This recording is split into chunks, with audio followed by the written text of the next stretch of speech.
बोलिए देवादिदेव 1008 पार्श्वनाथ भगवान की जय जय जय। श्रवण संस्कृति के नायक प्रातः स्मरणीय आचार्य भगवंत विद्यासागर जी महामुनि राज की जय जय जय जय। बोलिए गुणायतन प्रणेता शंका समाधान करता भावना योग प्रवर्तक तरुणाई के प्रखर वक्ता पूज्य मुनिवर श्री प्रमाण सागर जी महाराज की जय जय जय। मुनि संघ की जय जय जय।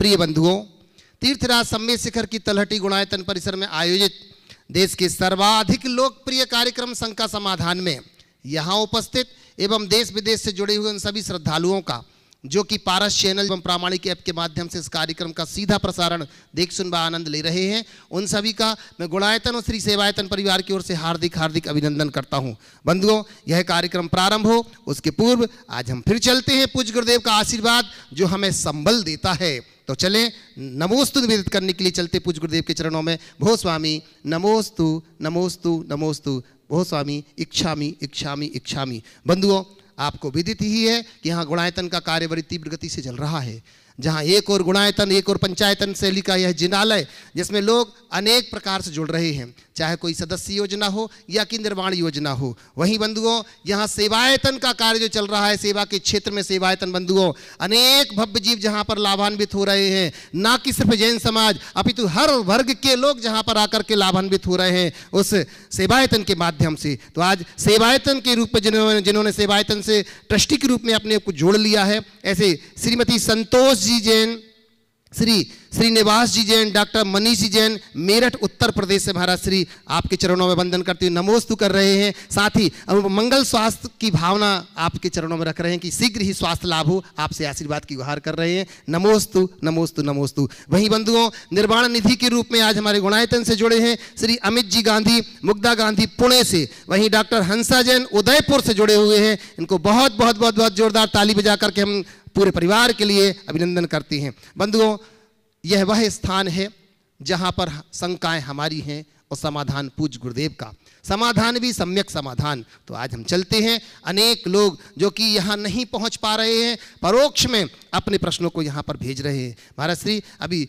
साडम से श्री शशि जी पाटोदी पूछ रही हैं कि महाराज श्री बेटी को ससुराल भेजते समय हमें क्या शिक्षा दे करके भेजनी चाहिए जिससे कि वो दोनों कुलों को गौरवान्वित कर सके, कृपया मार्गदर्शन दीजिए। बेटी को ससुराल भेजते समय क्या शिक्षा देनी चाहिए जिससे दोनों कुलों को गौरवान्वित करे? हर माँ को अपनी माँ की बात याद करनी चाहिए जो उसकी विदाई के वक्त उसकी माँ ने उसे शिक्षा दी। पहले ये सब चीज़ें बहुत ज़्यादा होती थी और बेटी से ये कहा जाता था कि बेटी तो अब जहाँ जा रही है उसे अपना घर समझना, तेरा घर वही है, और अपने व्यवहार से सबका दिल जीतना, जितना बने सहन करना, प्रतिवाद मत करना, अपनी मर्यादा को सुरक्षित रखना, धार्मिकता, कुलीनता और संस्कारशीलता का उत्कृष्ट उदाहरण देना। यदि ये सब संस्कार आज भी दिए जाए तो जिस तरह की घटनाएं घटती है उसकी पुनरावृत्ति नहीं हो सकती, उसका रोकथाम करना चाहिए। हमें कुलीनता, धर्मशीलता, संस्कारशीलता और स्नेहशीलता के संदेश देना चाहिए जिसे आत्मसात करके वे अपने जीवन को आगे बढ़ा सकें। महाराज श्री प्रकाश जी पाटनी, अध्यक्ष भारतीय जैन मिलन अजमेर राजस्थान से नमोस्तु करते हुए कह रहे हैं कि हमारे जीवन का मैनेजमेंट कैसे करें जब परेशानियां आ जाएं, धन आ जाए, हमें अधिकार मिल जाए और हमें क्रोध आ जाए। जीवन के इन 4 पहलुओं पर किस प्रकार प्रबंधन करें, कृपया समाधान दीजिए। परेशानी, धन, अधिकार और क्रोध आने पर हम अपने मन का प्रबंधन कैसे करें, है ना? देखिए, जब भी परेशानी आए तो धैर्य रखें, सकारात्मक सोचें और चीज़ों को सही दृष्टिकोण से देखने की कोशिश करें। धन अधिक आने पर उसके सदुपयोग करने की बात सोचे, उसे नश्वर माने, क्षण क्षयी माने, जब तक है तब तक है, इसका कोई ठिकाना नहीं, मुझे धन का सदुपयोग करना है। अधिकार मिलने पर अपने कर्तव्य की बात सोचे और क्रोध आने पर अपने विवेक को जगाने का प्रयास करें। उसको बुला लो युवा। मैं प्रत्यक्ष में यहाँ पर उपस्थित है, मैं निवेदन कर रहा हूँ। भाई युवान जी जयपुर से हैं, अपना प्रश्न रख रहे हैं। भाई युवान, अच्छा मास्टर युवान, छोटा सा बेटा, आइए। नमोस्तु महाराज जी, अभी मैं दर्शन करने गया था तो वहाँ पे मुझे कमल का चिन्ह दिखा था, तो मैं कैसे समझूं कि वो नमीनाथ जी है या प्रदम प्रभु जी है? बहुत सुंदर बिल्कुल ठीक है। लाल कमल और नील कमल में अंतर कैसे सीखे, है ना? तो देखो, पदम प्रभु भगवान के चिन्ह को जब देखेंगे तो कमल बिल्कुल खिला हुआ होगा। कैसे होगा? खिला हुआ। और नेमिनाथ भगवान के कमल को देखेंगे तो ऐसा होगा, समझ गए? तो जो पूरा खिला हुआ हो वो पदम प्रभु भगवान का लाल कमल, और जो आधा खिला हो वो नेमिनाथ भगवान का नील कमल, समझ गए? चलो, बहुत नमस्ते। हमारे श्री प्रमोद जी पापड़ीवाल, महावीर नगर दुर्गापुरा से नमोस्तु करते हुए कह रहे हैं कि जंगल में चुनाव की कोई व्यवस्था नहीं है, फिर भी जंगल में शेर को राजा किसने बनाया होगा, जबकि शेर से ताकतवर हाथी, गेंडा, अन्य कई जानवर हैं। कृपया समाधान कीजिए। जंगल में चुनाव की व्यवस्था नहीं है, फिर भी शेर को राजा किसने बनाया? यद्यपि शेर से ताकतवर हाथी, गेंडा आदि गण जानवर है। शेर को जंगल का राजा एक तरफ हम बोलते हैं, और दूसरी तरफ एक शब्द आता है जंगल राज। जंगल के राज को कभी अच्छा नहीं माना जाता है। मैं समझता हूँ जंगल राज का मतलब क्या है? जहाँ कोई कानून नहीं, जहाँ कोई नियम नहीं, जिसकी दम उसकी बम, जो जिस पर हावी हो जाए उसका ही राज। शेर को राजा बनाया गया है। शेर अपने चपलता, शेर अपने पराक्रम के बल पर हाथी गेड़ा को भी पस्त कर देता है, और जो अपना पराक्रम प्रकट कर लेता है वो राजा अपने आप बन जाता है। नितिन जैन बिलोनी बागपत से नमोस्तु करते हुए कह रहे हैं, गुरुदेव, एक पिता की डायरी में लिखा था कि मेरा बेटा तब तक मेरा है जब तक उसको पत्नी नहीं मिल जाती, लेकिन मेरी बेटी तब तक मेरी है जब तक मेरी जिंदगी खत्म नहीं हो जाती। तो महाराज श्री, मेरी शंका यह है कि फिर भी हर पिता के मन में बेटा पाने की चाहत क्यों होती है? कृपया समाधान कीजिए। बहुत अच्छा वाक्य है। मेरा बेटा तब तक मेरा है जब तक उसे पत्नी नहीं मिल जाती, और मेरी बेटी तब तक मेरी है जब तक उसकी उसके प्राण नहीं। क्या अंतिम वाक्य क्या है? मेरी बेटी तब तक मेरी है जब तक मेरी जिंदगी खत्म नहीं हो जाती। मेरी जिंदगी खत्म नहीं हो जाती, बिल्कुल सही है। और ये जो सवाल है कि फिर भी लोग बेटे की तरफ ज़्यादा रुझान क्यों रखते हैं, बेटी की तरफ रुझान कम रखते हैं, इसकी वजह क्यों? देखिए, मुझे ऐसा लगता है इसके दो कारण हैं। एक तो मन में लोभ है, वह है वंश का लोभ। बेटे से वंश बढ़ता है।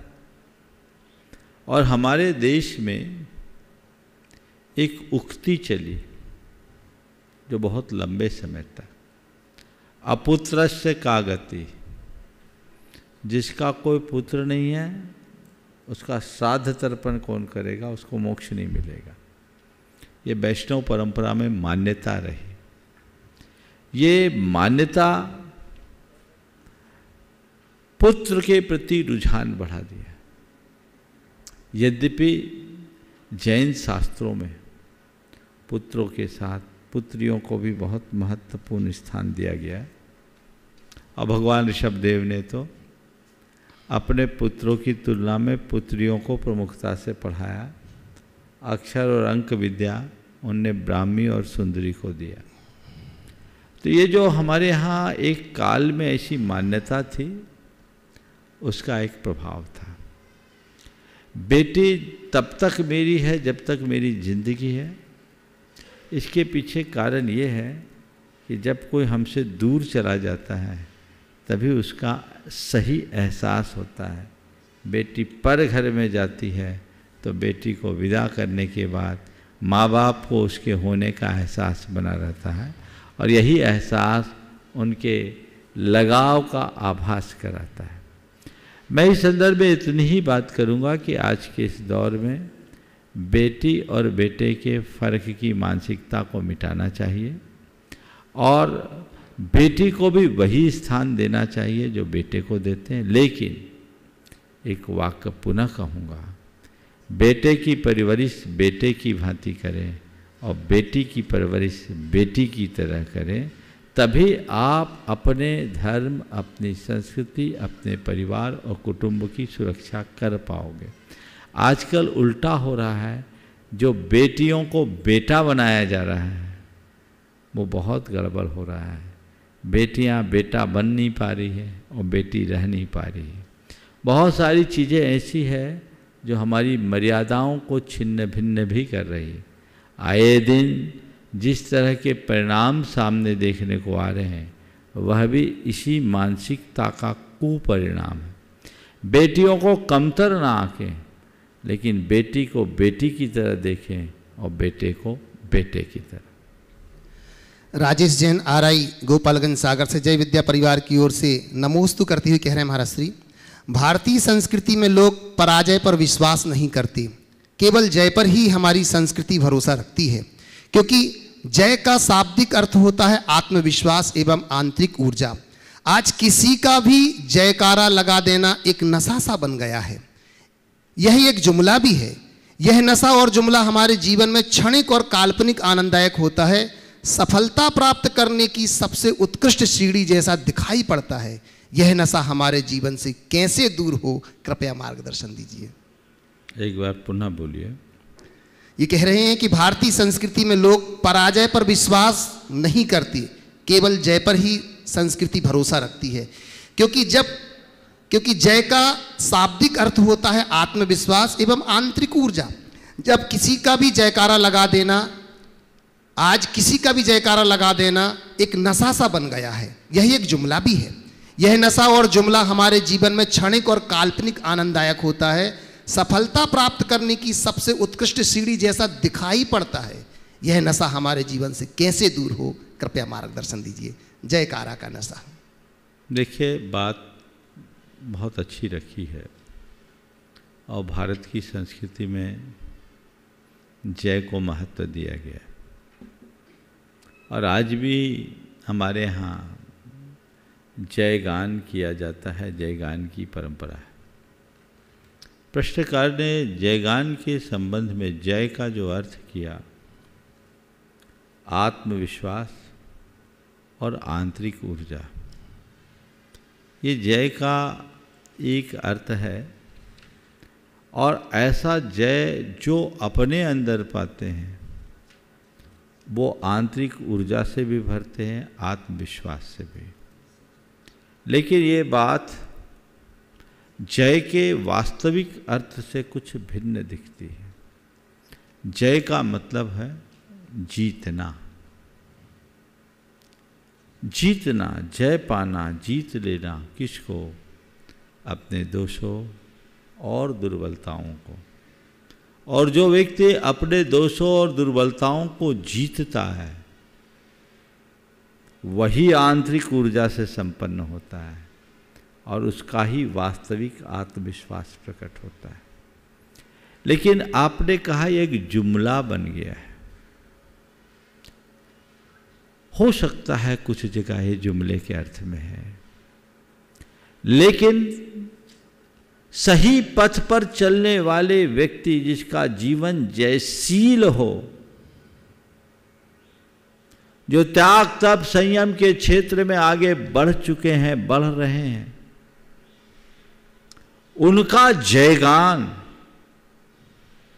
हमारे अंदर की श्रद्धा को प्रगाढ़ बनाता है, हमारे लिए एक आंतरिक प्रेरणा का आधार बनता है। इसलिए जिस किसी की जय मत करो, लेकिन जिनका जीवन जयशील हो उनके लिए सतत जय कहो, यह कहकर कि वे जयशील हो। जैन परंपरा में पारस्परिक अभिवादन के रूप में एक शब्द का प्रयोग होता है, वो क्या है? जय जिनेंद्र। क्या है? जय जिनेंद्र। जय जिनेंद्र जब हम बोलते हैं, इसे एक अभिवादन के अर्थ में लिया जाता है। सामने वाला भी जय जिनेंद्र बोलता है। जिनके यहाँ जय राम जी की परंपरा, वो जय राम जी बोलते हैं। ये जय किसी इष्ट आदर्श के नाम के, इष्ट आराध्य के नाम के साथ जय, इसके पीछे एक बड़ी उत्तम भावना है कि हम जय जिनेंद्र बोल रहे हैं, आप भी हमारे प्रत्युत्तर में जय जिनेंद्र बोल रहे हैं। मतलब हम दोनों की आस्था एक है, हमारी आमना एक है, हमारी निष्ठा एक है, हमारी संस्कृति एक है, हमारी परंपरा एक है। इस परंपरा के प्रति प्रतिबद्धता का द्योतक है। हम जिनेंद्र के अनुयायी हैं, तुम जिनेंद्र के अनुयायी हैं, और हम चाहते जिनेंद्र की जय हो, अर्थात हर जगह केवल जिनेंद्र, केवल जिनेंद्र, केवल जिनेंद्र हो। जिन शासन सब जगह फैले, सब भगवान की शरण में आ जाए, ये उदात्त भावना है। इस जयकारे को हम जुमला न कहें। हाँ, जब व्यर्थ के आधारहीन ओछे व्यक्तित्व से जुड़े व्यक्तियों के साथ जब हम ऐसा कहते हैं, तो हो सकता है ऐसी बात कही जाए, लेकिन परमात्मा की, गुरु की, अन्य महान आत्माओं की जय से हमारे दिन की शुरुआत होती है, जिसे हमें अपनाना ही चाहिए। इस प्रश्न के बाद तैयार रहेंगे रुचि जी आरव जैन सिंगापुर से। महाराज श्री पुष्पा सुभाष चंद्र जी जैन सैलू परभणी से नमोस्तु करते हुए कह रहे हैं, गुरुदेव, अच्छी भूमिका, अच्छे लक्ष्य और अच्छे विचार वालों को याद किया जाता है। मेरे जीवन में जो परिवर्तन आया है वह आपकी वजह से और भावना योग के कारण आया है। गुरु बिना जीवन शुरू नहीं होता, यह आपसे जुड़ने के बाद ही महसूस हुआ। थोड़ा असाता कर्म है, उदासीनता आ जाती है, तो शब्दों में और जीवन में भविष्य के लिए कौन सी कमांड शुरू करूं, कृपया समाधान करें। अच्छी भूमिका, अच्छे लक्ष्य और अच्छे विचार को साकार करने के लिए क्या वाक्य बोला? साकार करने के लिए मैं अपने जीवन में कौन सी कमांड दूं महाराज श्री? देखिए, कुछ वाक्य, शुरुआत का पहला वाक्य फिर से कह रहे हैं, अच्छी भूमिका, अच्छे लक्ष्य और अच्छे विचार वालों को याद किया जाता है। मेरे जीवन में जो परिवर्तन आया है वह आपकी वजह से आया है और भावना योग के कारण आया है। गुरु के बिना जीवन शुरू नहीं होता, यह आपसे जुड़ने के बाद ही तो महसूस हुआ है। तो थोड़ा असाता कर्म के कारण महाराज श्री उदासीनता आ जाती है, उसे दूर करने के लिए अपने भविष्य में मैं कौन सी कमांड दूं? जब कभी उदासीनता आए या आलस्य आए, रुचि की कमी हो, उस समय सबसे पहले अपने मूलभूत लक्ष्य को सामने रखना चाहिए और बार बार उसे दोहराएं, मुझे वह लक्ष्य पाना है, मुझे वह लक्ष्य पाना है, मेरा इष्ट यह है, मेरा आराध्य यह है, मेरा ध्येय यह है, मुझे अपने इष्ट को पाना है, मुझे अपने ध्येय को पाना है, मुझे अपने लक्ष्य को पाना है। तो हमारे अंदर का उत्साह जागृत होगा और इस तरह की दुविधाएं दूर होगी। रुचि जी आरव जैन सिंगापुर से, और इसी के बाद तैयार रहेंगे नीलम जैन रफीगंज से। नमोस्तु महाराज श्री, मेरा ये प्रश्न है कि भोग भूमि में जो कल्पवृक्ष होते हैं वो सारे एक जैसे दिखते हैं और अलग अलग चीज़ें देते हैं। जैसे आलियांग को, आलियांग, हाँ हाँ, बहुत सुंदर। आलियांग गढ़ देते हैं, पानांग पीने के लिए देते हैं। हाँ। तो फिर हमको कैसे पता चलेगा कि कौन सा वृक्ष क्या दे रहा है? बहुत सुंदर। देखिए, पहले तो ये कि इतने छोटे से बच्चे को कल्प वृक्षों के बारे में जानकारी है, उनके नाम भी पूरे पता है। कितने प्रकार के कल्प वृक्ष होते हैं? 10। हाँ, ऐसे 10 के 10 का नाम पता है। पता है क्यों? क्योंकि ये प्रामाणिक पाठशाला से जुड़ा हुआ है और बहुत अच्छे तकनीक से बच्चों को ये सब बातें याद करा दी गई है जो बड़ों को भी पता नहीं है। मैं चाहूँगा कि देश भर के सभी जगह के लोग अपनी पाठशालाओं को प्रामाणिक पाठशाला से जोड़े, ताकि बच्चों को आज की टेक्नोलॉजी के साथ धर्म से जोड़ा जा सके, वो धर्म के मूलभूत तत्वों को आसानी से जान सके और अपने जीवन को आगे बढ़ा सके। बहुत अच्छा सवाल किया है कि सभी प्रकार के कल्पवृक्ष एक से होते हैं, फिर ये कैसे पता कि ये वृक्ष पर्टिकुलर ये चीज़ हमें देगा, ये आल्याङ्ग है, भोजनांग है, पानांग है, वस्त्रांग है, ये सब चीज़ें हम कैसे जानेंगे? तो ऐसा है कि ये कल्पवृक्ष विभिन्न प्रकार के हैं और जिसे जो चाहिए होता उसकी बुद्धि ऑटोमेटिक उस पेड़ के नीचे ले जाती, और पेड़ के नीचे जाने के बाद लोग भावना भाते हैं, उनको वो चीज़ मिल जाती है। लेकिन एक विशेष बात, एक ही पेड़ के नीचे 10 लोगों ने एक ही चीज़ मांगी पर 10 को एक सा नहीं मिलेगा। सबको जिसका जितना पुण्य होगा उसी अनुरूप मिलेगा, समझ गए? तो 10 को 10 तरह की चीज़ मिलती। तो कल्पवृक्ष व्यक्ति के अपने अपने पुण्यों के अनुसार फलते हैं। वृक्ष देखने में एक से लगते हैं, वृक्षों में वस्तुएं भी लटकी रहती हैं, जो चीज़ें वो देते हैं, समझ गए? तो वो चीज़ें दिखती है, उसको देख कर लोग उसके नीचे पहुँच जाते हैं। नमस्ते महाराज। नीलम जी रफीगंज से और सोनिया जी वारा से तैयार रहेंगे। नमस्ते महाराज श्री। मेरा यह प्रश्न है कि आजकल की मेंटलिटी ये हो गई है कि सब कुछ है उसके बाद भी सेटिस्फैक्शन नहीं होता, दूसरों के पास क्या है वो देखकर हम दुखी होते हैं। ऐसा क्या करें कि पर्याप्त माने? सब कुछ होने के बाद भी सेटिस्फैक्शन नहीं होता, दूसरों के पास क्या है ये हम देखते रहते हैं। आपने पूछा ऐसा क्या है कि हम प्राप्त को पर्याप्त माने? बस यही मानो कि जो मेरे पास है उसका मूल्यांकन करें, जो मेरे पास नहीं है उसकी तरफ हम ना देखें। ये बात सही है, जब तक दूसरों की तरफ देखोगे संतोष नहीं होगा।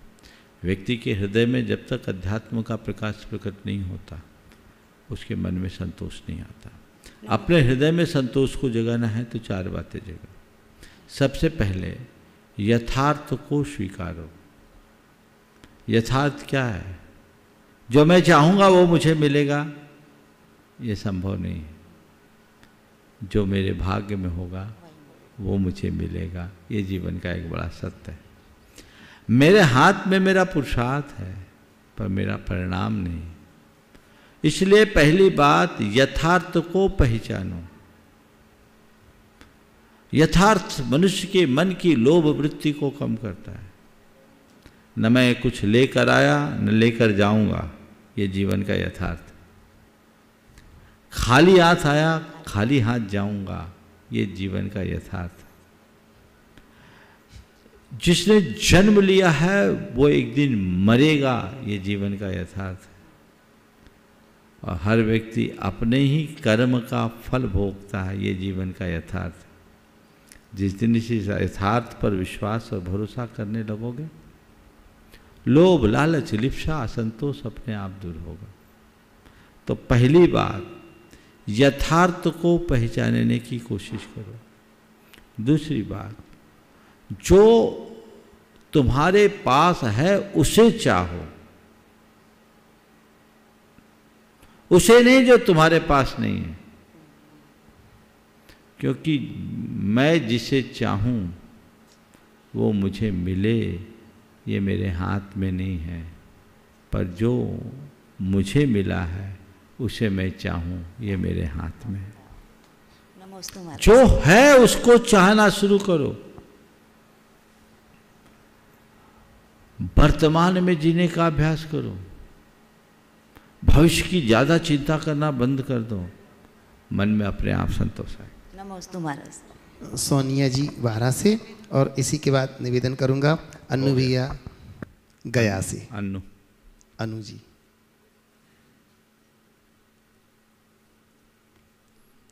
अनु जी गया से, और फिर मैं निवेदन करूंगा हमारे बीच में डॉक्टर शरद जी गोधा जयपुर से।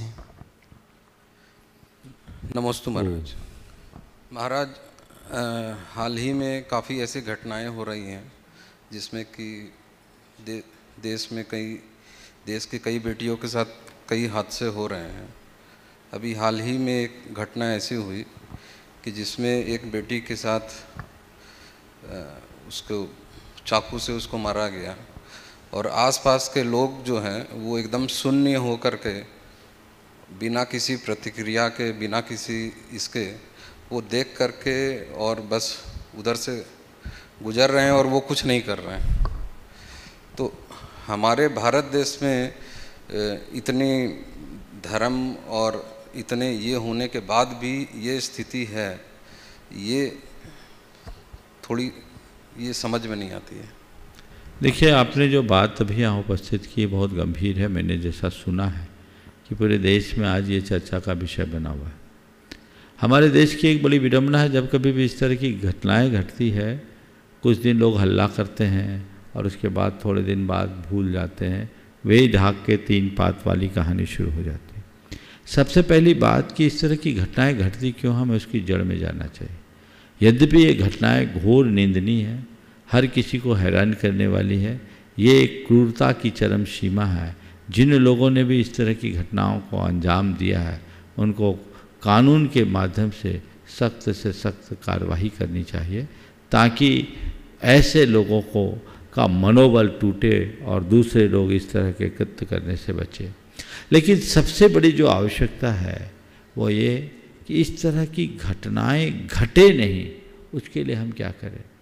हमें अपने बच्चों को उस तरीके से तैयार करना चाहिए, उनकी पढ़ाई लिखाई, उनकी शिक्षा, उनके संस्कार हमें इसी तरह का देना चाहिए। अधिक ज़रूरत से ज़्यादा लिबर्टी भी हमारे लिए बहुत ख़तरनाक होती है। आज का समय ऐसा हो गया है, जो लोग चाहे जिसके साथ चाहे जैसी दोस्ती कर लेते हैं। हमारे नीति ग्रंथों और धर्म ग्रंथों की मर्यादाओं को सामने रख करके चले तो लोग कभी इस तरह का धोखा नहीं खाएंगे।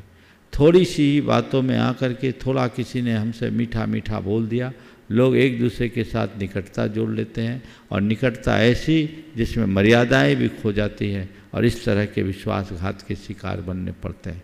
हमें उन्हीं व्यक्ति से मित्रता करनी चाहिए जो मित्रता के योग्य हैं, जिनके शील अच्छे हों, संस्कार अच्छे हों, जो हमारे हित का चिंतक होता हो, जो हमें बुराइयों से रोकता हो। हमें ऐसे व्यक्ति के साथ अपनी मित्रता रखनी चाहिए। जिस किसी के साथ मित्रता रखने के ये कुपरिणाम है, हमें इसे देखना चाहिए। इन सब बातों से बचना चाहिए। आपने जो बात कही है कि लोग निकल रहे हैं और कुछ कह नहीं रहे, ये बहुत सोचनीय है। आज लोगों की इतने निष्ठुरता और निर्ममता हो रही है, हर कोई व्यक्ति केंद्रित हो रहा है।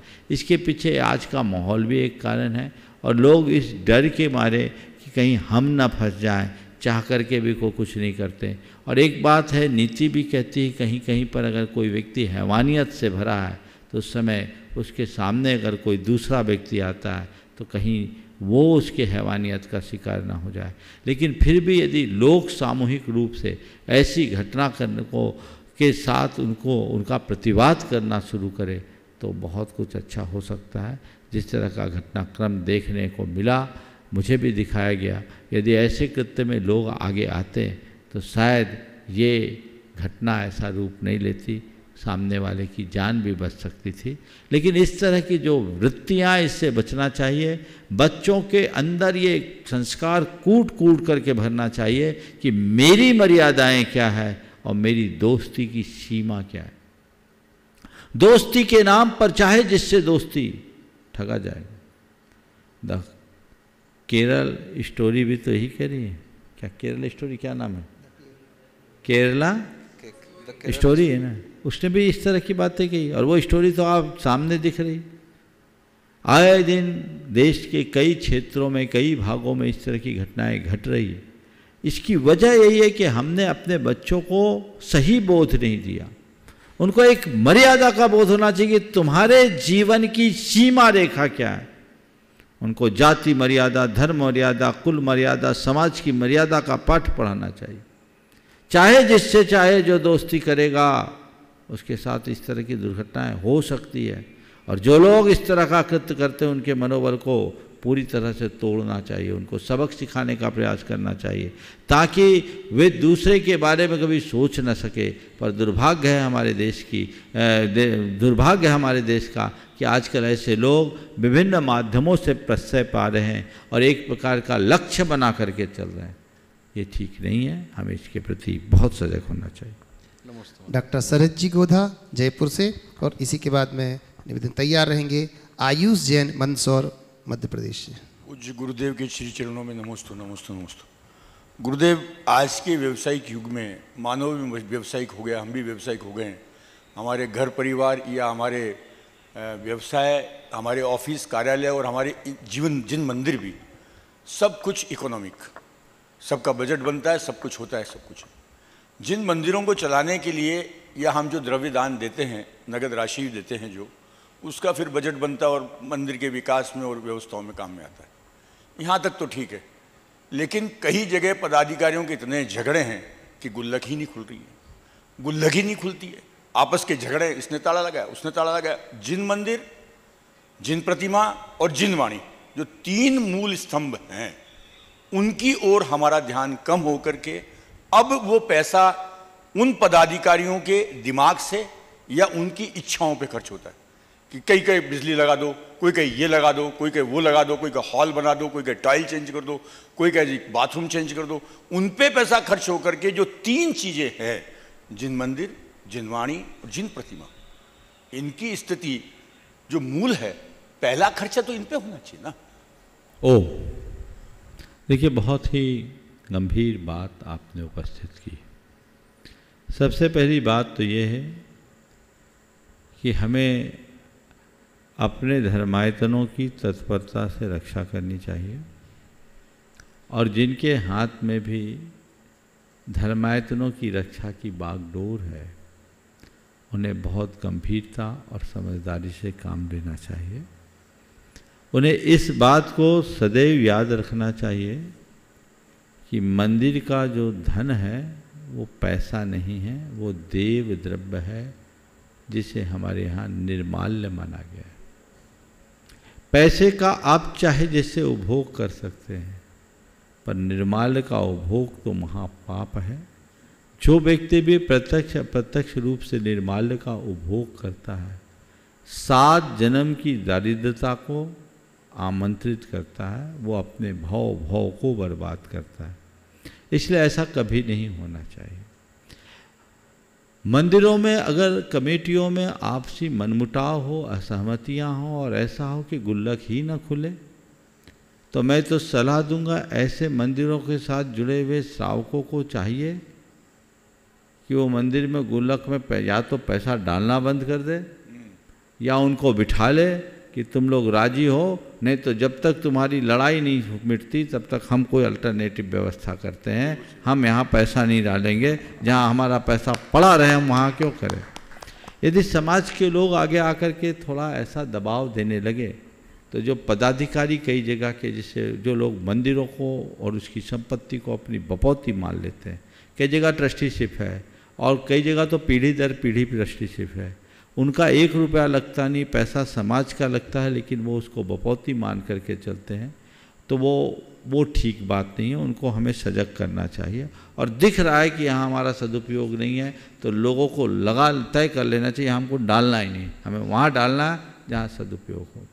हालांकि ऐसा बहुत कम जगह होता होगा, जहाँ भी हो उनको सद्बुद्धि आए, ऐसी मैं भगवान से प्रार्थना करता हूँ। अब रहा सवाल मंदिरों का जो पैसा है, मैं प्रत्येक मंदिर से जुड़े प्रबंधकों से कहना चाहूँगा, जो रुपया व्यक्ति ने मंदिर के गुल्लक में डाला है वो बैंक बैलेंस बढ़ाने के लिए नहीं डाला। दान दातार का पहला भाव मंदिर का अच्छा रख रखाव। आपको चाहिए पहले मंदिर की पूजा की उत्तम व्यवस्था करें, मंदिर के उपकरणों की अच्छी व्यवस्था करें, मंदिर का प्रबंध अच्छा रखें, मंदिर का रख रखाव अच्छा करें, ताकि वहाँ आने वाले लोगों को एक सुखद अनुभूति हो सके, वो अपनी विशुद्धि को बढ़ा सके। और यदि ऐसा करेंगे तो आपके हाथ में कुछ पुण्य भी आएगा। इसके अलावा अगर आप दूसरे कार्यों में पैसा खर्चा करते हो या पैसे की केवल एवरेज बढ़ाते हो तो ये परिग्रह का विस्तार है, दातार के द्रव्य का दुरुपयोग है, जो एक प्रकार से दाता की भावना की उपेक्षा है, जो पाप है। इससे बचना चाहिए, ऐसा कभी नहीं करना चाहिए। अगर हमारे मंदिर में ऐसी ज़रूरत नहीं है, पैसा सरप्लस है, तो देव द्रव्य का प्रयोग देव द्रव्य के लिए करना सर्वोत्तम है। उस पैसे का आप वहाँ प्रयोग करें जहाँ जिस मंदिर में कोई आवक नहीं है। आज भी देश में कई ऐसे मंदिर हैं जहाँ पूजा अर्चा की भी व्यवस्था पूरी तरह नहीं हो पाती, जहाँ दर्शनार्थियों की संख्या बहुत कम होती है, जहाँ आमदनी का कोई स्रोत नहीं है। तो प्रबंधकों को चाहिए कि आज हमारे पास पैसा है, हर बड़े शहर के समर्थ मंदिरों में जहाँ लाखों और कईयों में तो करोड़ों की वार्षिक आमदनी है, वो अपने आज जितना खर्च करना करे, सोना जड़ दे, उसके बाद जो बचे तय कर ले 2-2, 4-4, 6-6 मंदिरों को कि हम किसी भी मंदिर, ऐसे मंदिर जहाँ की पूजा अर्चा रख रखाव की कमी, हम उसका खर्चा देंगे, अपने प्रबंध के मद से हम देंगे। कितना बड़ा पुण्य होगा। ऐसी एक परिपाटी डालनी चाहिए और ये व्यवस्थाओं को आगे बढ़ाना चाहिए, तभी हमारा धर्म सुचारू रूप से पल सकेगा और लोग पुण्य के भागी होंगे। आयुष जैन, मंदसौर, मध्य प्रदेश से। प्रश्न के साथ प्रश्न। चलो बोलो। हाँ बोलो। एक छोटा सा अनुरोध है कि मूल रूप से जो द्रव्य है वो व्ययावृत्ति के काम में आता है। मूल रूप से द्रव्य दिया गया, मंदिर की रखरखाव होगा, व्ययावृत्ति। हम अपने क्षेत्रों में कई तरह की अब धर्मशालाएं, क्या होटल ही बनने लगी मंदिरों में। धर्मशालाएं तो बिल्कुल कन्वर्ट हो गई है, अटैच वगैरह, ये सब कुछ मेंटेनेंस में बहुत पैसा जाता है, बहुत पैसा। क्या जो वहाँ पे हम लोग श्रावक आते हैं अपने हाथ से चद्दर साफ नहीं कर सकते? ओह, या अपने हाथ से धर्मशाला साफ नहीं कर सकते? देखिए, बहुत अच्छी बात कही है। ये अगर ऐसा संस्कार जैनों में आ जाए सिखों की भांति, हाँ, तो कहना क्या होगा। अब मुझे सुभाष जी इशारा कर रहे, शरद जी खुद करते हैं। हाँ, मैं करता हूँ। बहुत बढ़िया है, और लोगों को ये परिपाटी डालनी करता हूँ, कमरा साफ करता हूँ, अपने सारे सब मैं करता हूँ। बहुत सुंदर। हालांकि ये करना बहुत अच्छा है, पर कई जगह व्यवहारिक रूप से दिक्कतें हैं। मंदिरों में अच्छी सुविधा तो होना, खासकर तीर्थ स्थानों में सुविधाओं का होना बुरा नहीं है, क्योंकि आज की पीढ़ी ये सब सुविधाएं चाहती है और सुविधाओं के मिलने से आज नई पीढ़ी की तीर्थ यात्राओं के प्रति रुझान भी बढ़ा है। तो सुविधाएं उपलब्ध कराएं, लेकिन ऐसी सुविधा न हो जिससे पाप हो। जैसे टीवी वगैरह आपने कमरों में देना शुरू कर दिया तो पूरी व्यवस्थाएं ही बिगड़ जाती हैं, उनसे बचना चाहिए। जो आधारभूत आवश्यकताएं हैं उनकी पूर्ति होनी चाहिए, उनका रखरखाव होना चाहिए। और उसके एवज में मैं प्रत्येक व्यक्ति से कहता हूँ, आप किसी भी धर्मशाला में रहें, आजकल तो लगभग सब जगह चार्जेज हैं, कुछ ही जगह है अपवाद स्वरूप, जैसे गुनायतन में कोई चार्ज नहीं है। जहाँ चार्ज नहीं हो, आपको चाहिए कि जहाँ आप रुके हो खुद से सोचो कि इसके मेंटेनेंस का कितना खर्चा होगा। मैं 3 दिन रुका हूँ, यहाँ के बिजली का प्रयोग किया, यहाँ के पानी का प्रयोग किया, यहाँ के उपकरणों का प्रयोग किया, यहाँ के बिस्तर का प्रयोग किया, उसका खर्चा क्या होगा वो तुम्हें खुद कैलकुलेट करके कि मिनिमम तो दान नहीं, वो चार्ज देना चाहिए। उसके ऊपर जो है वो मेरा दान है, ऐसा भाव रखना चाहिए। कई लोग 1000-2000 रुपया दे दिया, 8 रोज 10 रोज रह गए, सोचे हमने दान दे दिया। तुमने दान नहीं किया, तुमने जो दिया उससे ज्यादा उपभोग किया। अगर समर्थ हो तो जरूर देना चाहिए। जहां भी व्यवस्था हो, भले तुम्हारे रहने की, खाने की, पीने की निःशुल्क व्यवस्था हो, लेकिन तुम्हें देना चाहिए 2 कारणों से। एक तो इससे आपका पुण्य लाभ होता है, और दूसरी बात इससे व्यवस्था करने वालों को संबल मिलता है, वो आगे बढ़ चढ़ करके काम कर सकते हैं ऐसी व्यवस्थाओं में। नमस्ते। नमस्ते। आयुष जैन, मंदसौर से। और इसी के बाद मैं निवेदन करूंगा हमारे गुणायतन के CEO सुभाष जी पूनम जी। गुरुदेव के चरणों में कोटिश नमः, कोटिश नमः, कोटिश नमः। गुरुदेव, मेरा प्रश्न है कि बहुत सी बार हम देखते हैं परोक्ष रूप में विशुद्धि बहुत बनती है, पर प्रत्यक्ष रूप में विशुद्धि नहीं बन पाती है। जैसे शिखर जी जब नहीं थे तब तो बहुत मन था, आंखों से आंसू आ जाते थे, पर प्रत्यक्ष भी वो विशुद्धि नहीं बन पाती, इसके पीछे क्या कारण है? और गुरुजी एक और कि जैसे हम भूखे अन्न जल का त्याग करके जब ऊपर चढ़ते हैं पारसनाथ टोक के बाद, तो बार बार विचार वो विशुद्धि न बन के प्यास पे जाता है, तो हमें क्या करना चाहिए? या तो कुछ लेते हुए, जैसे उपवास में भी यही होता है गुरुदेव, या तो हम एकासन करें तो बहुत अच्छे से दिन कटता है और मन भी लगता है भगवान में, पर उपवास करते तो शाम के बाद से फिर वहीं घूमता है मन, तो क्या करना चाहिए गुरुदेव? देखिए, बहुत अच्छी बात की, परोक्ष में विशुद्धि बहुत होती है, कई बार प्रत्यक्ष में विशुद्धि नहीं हो पाती, तो इसके पीछे धर्मक्षेत्र काल भाव कारण बन जाता है। हो सकता है आप शिखर जी आए, इतनी प्रचंड गर्मी में आए, तो यहाँ की गर्मी आपको पस्त कर दी होगी, और उस पस्त स्थिति में आपकी विशुद्धि थोड़ी प्रभावित हुई हो। ये लोग निश्चित इतनी गर्मी में शिखर जी की वंदना, पहले तो लोग आते ही नहीं थे, अब तो फिर भी लोग आने लगे हैं, तो ऐसी प्रतिकूल परिस्थिति में वंदना करना मैं समझता हूँ एक असाधारण पुरुषार्थ है, और जो लोग भी ऐसी विषम स्थिति में वंदना कर रहे हैं वो दोहरा लाभ ले रहे हैं, ऐसा समझना चाहिए। तो ऐसे समय में पहले से अपनी मनस्थिति बना करके चलना चाहिए कि हम समेत शिखर जी जा रहे हैं और प्रतिकूल स्थिति में जा रहे हैं। जब ऐसी भीषण गर्मी में हमारे तीर्थंकरों ने यहाँ मास पर्यंत योग निरोध किया, तो फिर हम जानने में क्या है, हमारे तीर्थंकर भगवंतों ने तो हमें तप का मार्ग दिया है, तो हम वंदना करने नहीं जा रहे हैं, वंदना के बहाने महातप करने जा रहे हैं, और यही महातपस्या मेरे जीवन का पथ प्रशस्त करेगी। एक दृष्टिकोण तो ये रख सकते हैं, इससे अपने अंदर का उत्साह बढ़ेगा। जहाँ तक पर्वत पर खाने पीने की बात है, तो अपनी शक्ति के अनुसार काम करना चाहिए, लेकिन जहाँ तक बने पर्वत पर कुछ भी खाए पिए नहीं, और लेना भी पड़े तो पूरी वंदना के बाद जल लें। और यदि ऐसा ना हो जिनका शरीर नहीं सकता, वे इतना ले कि मैं जल के अलावा रास्ते में कुछ नहीं लूँगा, और यदि उसके बावजूद लेना पड़े, ये आपकी दुर्बलता है। पहले तो लोग गंधर टोके पे, गंधर नाला के पहले कुछ लेते ही नहीं थे, वहाँ भाता घर में ही लोगों को सब कुछ मिलता था। अब लोग प्रमादी हो गए और चीज़ें बिकती भी दिखती है, सो लेने का मन भी हो जाता है। ये भी चीज़ है, जैसे पहले बाइक नहीं मिलती थी तो लोग पैदल चल जाते थे, अब बाइक देखते ही सबके पैर पस्त हो जाते हैं, जवाब देने लगते हैं, और लोग शॉर्टकट अपना लेते हैं, तो ये निमित्त बन जाता है। कोशिश करें जितना हम साध सके वैसा साधें। उपवास का भी जहाँ तक सवाल है, गर्मी के दिनों में उपवास थोड़ा भारी होता है, लेकिन धीरे धीरे साध लेने में हमारा उपवास भी सकता है। हमें शक्ति के अनुसार कार्य करना चाहिए।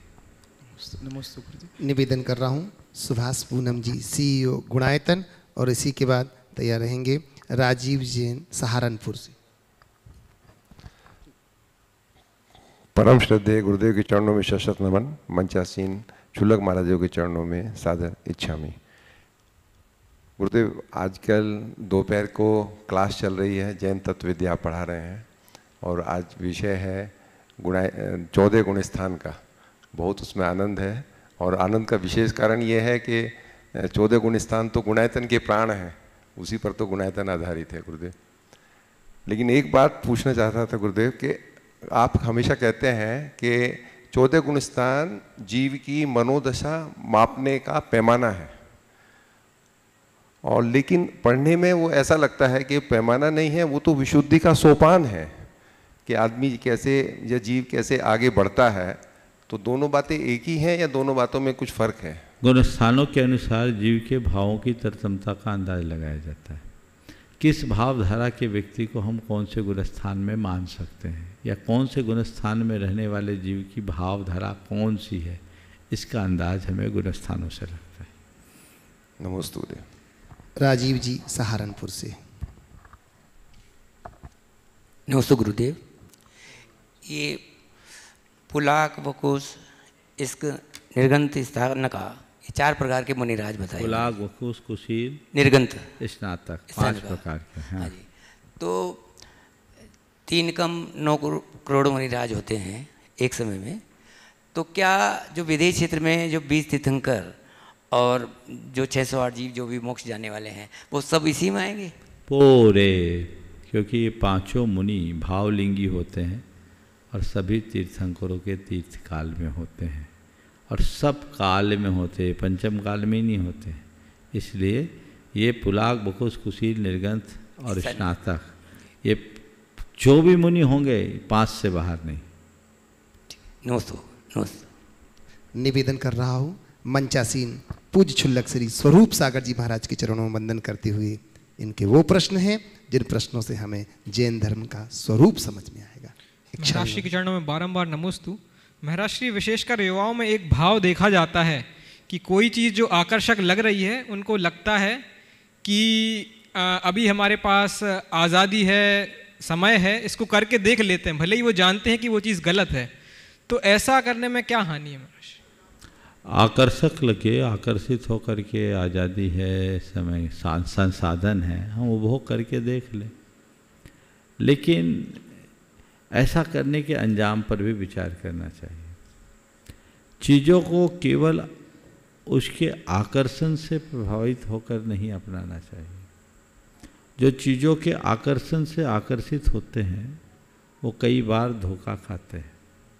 हमारे यहाँ एक बहुत पुरानी कहावत है, फिसलो मत यारो ऊपर की सफाई पर, बर्क कागज का चढ़ा है, बर्क सोने का चढ़ा है गोबर की मिठाई पर। तो कई बार इस आकर्षण में मुग्ध होकर लोग धोखा भी खाते हैं। इसलिए व्यक्ति को अपने हिताहित का विचार करके ही काम करना चाहिए। आप किसी भी आकर्षण के, किसी भी वस्तु का उपभोग करने के लिए आज़ाद हैं, मानता हूँ, लेकिन ये भी समझना चाहिए कि उसका अंजाम भी आपको ही भुगतना है, कोई दूसरा भुगतने वाला नहीं।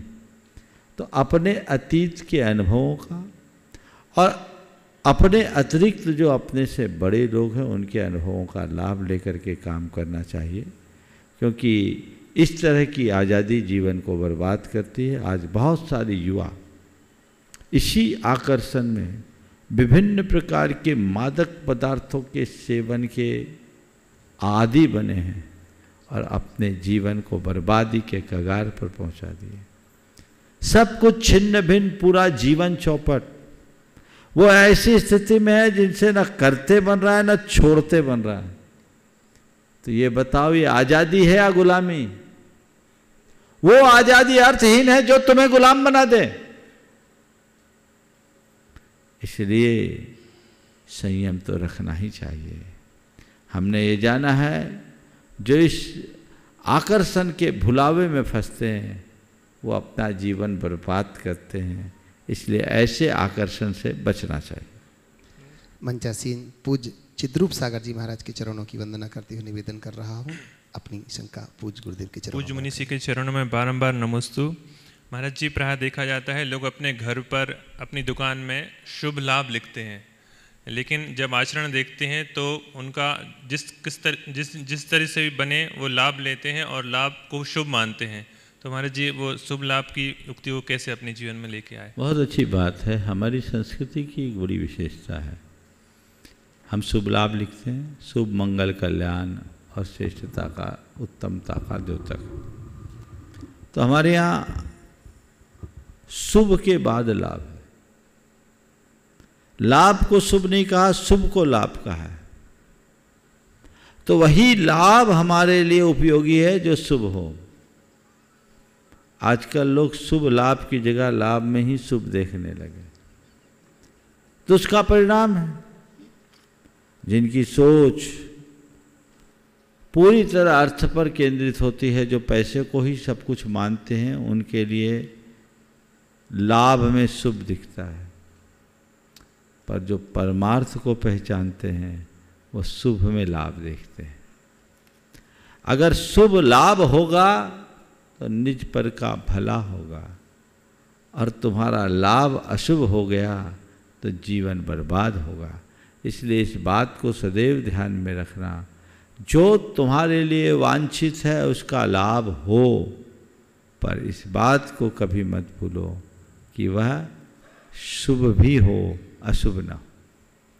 निवेदन कर रहा हूँ मंचासीन पूज्य चुल्लक श्री समादर सागर जी महाराज के चरणों में वंदन करते हुए। नमस्तु महाराज जी, आपको कोटि से नमस्तु। महाराज जी, जब रामचंद्र जी को राजगद्दी मिलने वाली थी और सुबह उनको वनवास हो गया, तो महाराज जी प्रश्न ये है कि सूर्य को ग्रहण लगता है, चंद्र को ग्रहण लगता है, तारों को भी ग्रहण लगता है, ऐसे सभी ग्रहों को ग्रहण लगता है, फिर भी लोग वहाँ जाते देखे जाते हैं, लोगों के हाथ दिखाते हैं, अपने हाथों को दिखाते हैं, और यहाँ तक कि लोग अपने हाथों में मड़ियों को पहनते हैं, पत्थरों को पहनते हैं। तो जी ऐसा है क्या, क्योंकि ग्रह है क्या और इनका क्या परिणाम है, समझाए। नमस्ते। देखिए, हमारे यहाँ एक उक्ति है, कर्म गति तारे ना ही टरे, योगी वशिष्ठ सम ज्ञानी पंडित, बची बची लगन धरे, कर्म गति तारे ना ही टरे। बिल्कुल रामचंद्र जी के विवाह का मुहूर्त निकला था, लेकिन विवाह के बाद ही परिस्थितियां पूरी बदल गई। उनके राज तिलक का मुहूर्त था, वनवास हो गया। आपने कहा कि सूर्य चांद सबको ग्रहण लग जाते हैं, तो ये ग्रह नक्षत्र हमारा क्या करते हैं। मैंने अनेक बार इस संदर्भ में अपना अभिमत प्रकट किया है कि इस तरह से ग्रह नक्षत्र को के पीछे भागने से कोई लाभ नहीं है। ये जितने भी ग्रह नक्षत्र हैं वे न तो हमारा बिगाड़ करते हैं न सुधार करते हैं। सबसे पहली बात तो नवग्रह की है। नवग्रह जैन धर्म के अनुसार 9 ग्रह तो है ही नहीं, जैन धर्म के अनुसार 88 ग्रह। 9 ग्रह तो जैन धर्म का शब्द ही नहीं है। बाद के काल में लोगों ने नवग्रहों को पूजना शुरू कर दिया, जबकि ये कुछ नहीं है, इनकी एक केवल भूमिका है।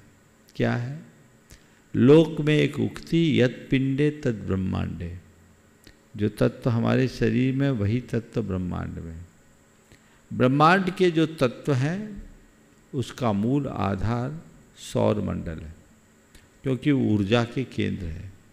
और सौर मंडल के अपनी एक संचार की गति है, वो अपने पथ पर भ्रमण करते रहते हैं। उनका अपना चार क्षेत्र है, उस रूट पर वो मूव होते रहते हैं। उनके परिभ्रमण से ब्रह्मांड के तत्वों में परिवर्तन होता है, और जब ब्रह्मांड के तत्वों में परिवर्तन होता है तो हमारे शरीर के तत्वों में भी परिवर्तन हो जाता है। तो हमारे ज्ञानियों ने एक विज्ञान विकसित किया ज्योतिष के रूप में कि कौन से व्यक्ति के जीवन की स्थिति क्या होगी, तो इनके साथ इनका कैसा समीकरण होगा। सूरज चांद आदि जितने भी ग्रह नक्षत्र उनका 4 क्षेत्र बना हुआ है। आज से 1 लाख वर्ष बाद वो कहाँ रहेंगे, कब रहेंगे, सब आज गणित है। तो व्यक्ति के जन्म के हिसाब से उसकी जन्मपत्री बनाई गई, गोचर बनाया गया और सांकेतिक रूप से लिख दिया गया, और विभिन्न ग्रहों के नामकरण के साथ उसे जोड़ दिया गया। इसका ये ग्रह है, इसकी महादशा, इसकी अंतरदशा, इसकी प्रत्यंतर दशा, इसकी विश्वोत्तरी दशा, और ये बहुत सारी चीज़ें उसमें जुड़ गई।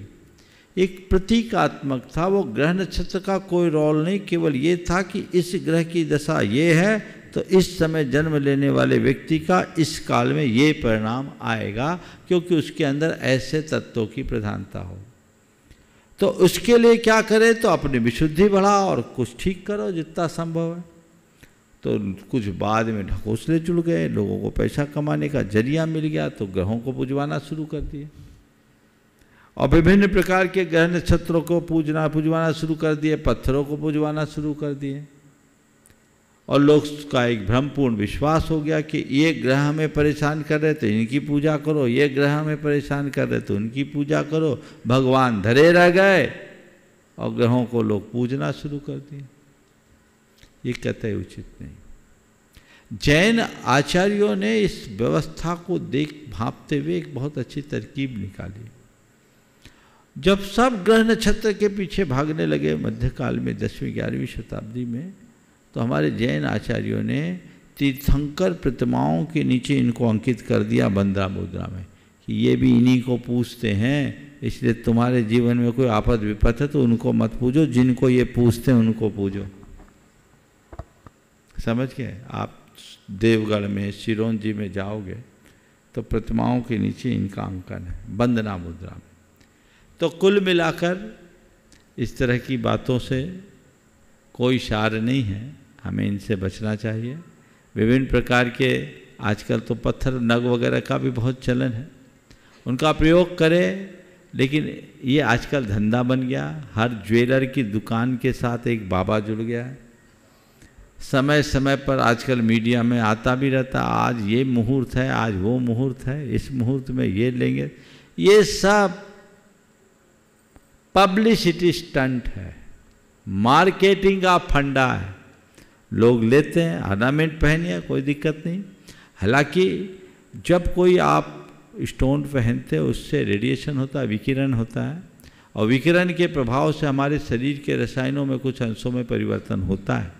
लेकिन आजकल इसमें ठगी बहुत ज़्यादा हो रही है, इस पर भी हमें विचार करना चाहिए और योग्य आदमी के साथ ही इसका लाभ लेना चाहिए। समय आप सबका हो गया, यहीं पर विराम। बोलिए परम पूज्य आचार्य गुरुवर श्री विद्यासागर जी महाराज की जय जय जय।